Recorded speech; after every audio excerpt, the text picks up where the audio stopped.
Chers compatriotes, nous voici dans la deuxième partie de cette émission. Je reçois à nouveau sur ce plateau M. Souman, bonsoir. Bonsoir. Et à côté, j'ai M. Silla Sidoua. Bonsoir M. Silla. Alors, sans plus tarder, nous allons passer au troisième volet de cette émission. Le volet, c'est la politique d'administration et de communication de la SIGIM. De façon assez rapide, quelle politique d'administration et de communication prévoyez-vous dans le cadre de la gestion de la SIGIM cette année? Merci pour la question. Et la SIGIM du Renouveau cette année compte adopter une politique d'administration et de communication. Et cette politique d'administration et de communication passe par plusieurs volets. Quand on prend la politique d'administration, nous comptons à ce niveau apporter une gestion beaucoup plus décentralisée de la SIGIM, c'est-à-dire nous allons adopter une politique qui va essayer d'intégrer beaucoup plus les sections régionales dans la prise de décision. D'accord, sur le point, je retiens le point de la décentralisation. Oui.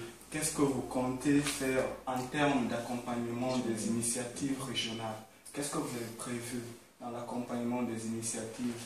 Bon, à ce niveau, vous n'êtes pas sans savoir que dans notre, si vous avez lu notre plan d'action, il y a un volet qui est consacré au niveau dans ce domaine qu'on appelle le volet ASEGIM. Dans ce volet, nous comptons apporter une synergie d'action entre les sections régionales, le bureau central d'une part et les sections régionales d'autre part. C'est-à-dire que nous allons consulter les sections régionales dans la prise de décision qui concerne le bureau exécutif central. D'accord, on passe à la deuxième question. Oui. Qu'est-ce que vous avez prévu en matière de publication? Avez-vous prévu une certaine synchronisation dans la publication entre le bureau exécutif central et les sections régionales? À ce niveau, comme vous savez déjà, nous avons, nous avons le patrimoine de l'association, c'est-à-dire nous avons une page, nous avons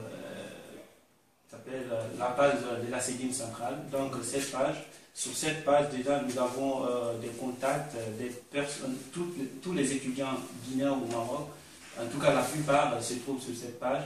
Donc nous allons essayer d'adopter une politique qui va non seulement recenser, essayer d'inviter les nouveaux étudiants sur cette page, en même temps publier à chaque fois qu'il y a nécessité des informations qui concernent une politique sur les activités de l'association pour que les autres sections... Parfait, M. Souman. Et je reviens à vous pour cette dernière question. Oui. C'est sur le site internet de la SIGIM. On a quand même l'impression que ce site est mis dans les oubliettes. Oui. On ne l'utilise pas à bon escient. Il n'y a pas de réactualisation. Que comptez-vous faire dans ce sens? Aussi, il faut dire une chose qui est assez importante, chers compatriotes. Ces sites internet peuvent nous permettre de façon concrète à informer les étudiants qui sont ailleurs que le Maroc. Que comptez-vous faire dans ce domaine? Qu'est-ce que vous avez prévu dans votre plan d'action pour ces points-ci? D'accord. Et concrètement, plus rapidement aussi, nous comptons revigorer, aménager ce site de la SIGIM. Comment comptez-vous faire? Parce que nous avons des personnes qui sont qualifiées dans ce domaine, que nous allons appeler dès la prise de notre fonction, Inch'Allah, si nous sommes élus, afin de réaménager ce compte et en même temps pour essayer de vendre l'image des étudiants du Maroc à l'extérieur et en même temps permettre, publier préserver ce acquis académique. D'accord. Scientifique des étudiants. D'accord, je vous remercie M. Souman.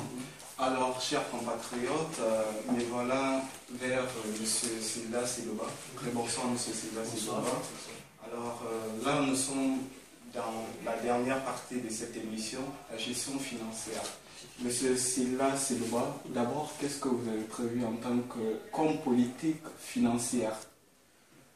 Je vous remercie de la question.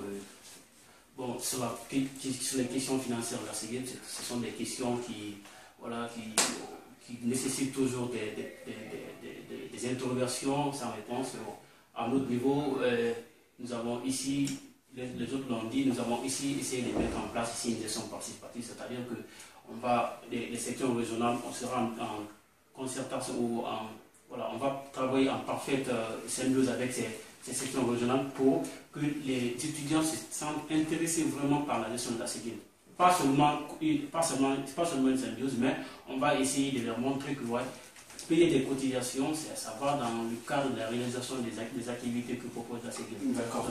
Sur ces points concernant les sections régionales, oui, qu'est-ce que vous comptez impulser en termes de la gestion financière de ces sections régionales? Il faut rappeler qu'il y a certaines sections régionales qui arrivent à engranger une certaine somme dans leurs activités. Qu'est-ce que vous comptez faire dans ce sens? Encore une fois, merci. Vous savez, le problème financier au sein de la SEGIM, c'est un problème voilà, de la non-application des lois. Nous avons ici un document très important qui a été publié dans les années précédentes. C'est le Code de transparence financière des bonnes conduites financières. Vous savez que vous n'êtes pas sans savoir que notre association, la SEGIM, a connu par le passé des imperfections financières, tant au niveau du bureau exécutif central qu'au niveau des sections régionales. Donc nous, à notre niveau, on a essayé ici, nous allons pouvoir remettre ou réinstaller le climat de confiance entre les étudiants et les organes dirigeants, passe nécessairement ici par le respect catégorique de ce document qui est d'une importance quand même, qui est d'une importance capitale dans le cadre ici d'une bonne conduite, dans le cadre aussi de la transparence. Sans vous couper, M. Silla, financièrement, dans votre programme, dans votre plan d'action, avez-vous prévu un fonds pour accompagner les initiatives dans les sections régionales? Les statuts le recommandent, il faut le dire. Dans les statuts, il est clairement indiqué que le bureau exécutif central doit venir, que ce soit en aide, en prêt ou en subvention, à toute section régionale qui se trouve dans vous l'avez prévu? Nous, on l'a prévu, c'est pourquoi... Vous pouvez donner une idée sur ces fonds-là? Au début, on ne peut pas vous communiquer le montant, mais il y aura des conditions, et voilà, si toutefois voilà, les conditions sont bien remplies, les conditions sont bien vraiment remplies au niveau de ces sections régionales, rien ne nous empêchera de les accompagner parce qu'on a mis l'accent sur ça au début, la gestion participative. D'accord, parfait. Alors, on revient au niveau central. Rapidement, soyez assez concis. Je sais que vous l'êtes jusque-là. Alors, qu'est-ce que vous avez prévu en termes de levée de fonds pour notre association? Je parle de la SEGIM centrale.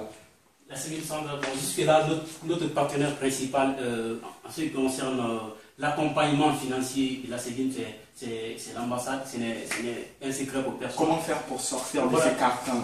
Comment faire pour sortir? Vous savez, la Cour, aujourd'hui, tout à l'heure, je parlais de la restauration du climat de confiance entre les étudiants et les organes dirigeants.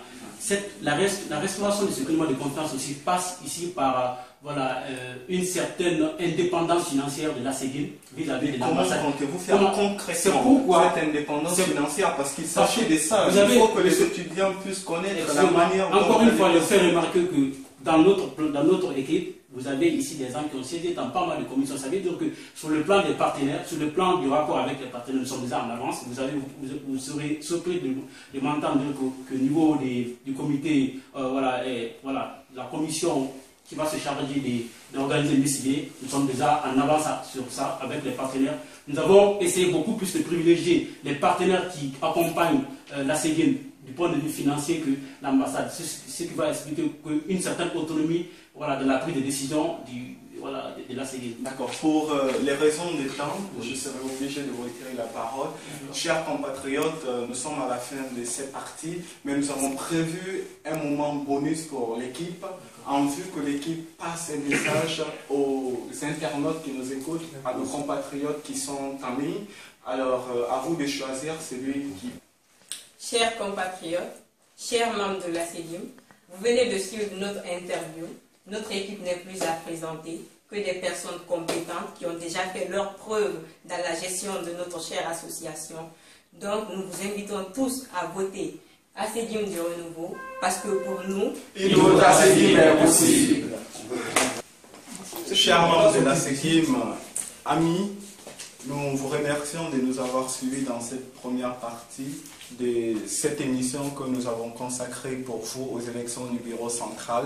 Et vous avez le rendez-vous pour la deuxième partie de l'émission qui se passera tout à l'heure.